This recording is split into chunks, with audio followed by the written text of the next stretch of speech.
राहुल अपने बिस्तर पर बैठा है। उसके हाथ में अपनी मां की एक तस्वीर है। उसकी आंखों में गहरी, सांत्वना देने वाली उदासी झलक रही है।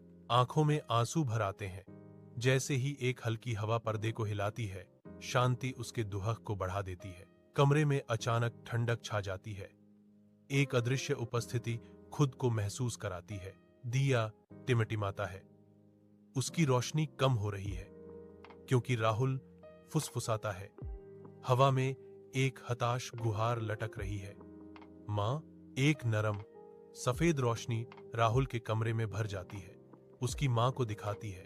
उसकी कोमल मुस्कान शुद्ध प्रेम बिखेर रही है। भावुक होकर राहुल आंसुओं में घुल जाता है।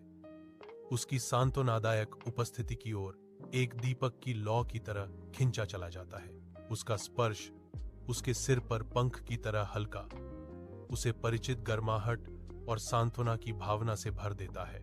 डरो मत बेटे, मैं हमेशा तुम्हारे साथ हूं, वह फुसफुसाती है। उसकी आवाज एक सुखदायक मरहम है। कभी अकेला महसूस न करें। धूप राहुल के कमरे में भर जाती है, जगह को गर्म करती है क्योंकि वह धीरे से मुस्कुराता है। शांति की भावना उस पर छा जाती है। वह अपनी मां की तस्वीर को देखता है। उसकी प्रेमपूर्ण उपस्थिति उसके जीवन में एक मार्गदर्शक शक्ति है। राहुल की आवाज नए संकल्प से भरी है। मैं तुम्हें कभी निराश नहीं करूंगा मां। वह स्कूल के लिए तैयार होता है। एक वर्णन फुसफुसाता है जो उसकी आशावादी परिवर्तन को उजागर करता है। जैसे ही वह बाहर निकलता है, एक नई उम्मीद उसके चेहरे पर छा जाती है, जो नई ताकत के साथ दिन का सामना करने के लिए तैयार है।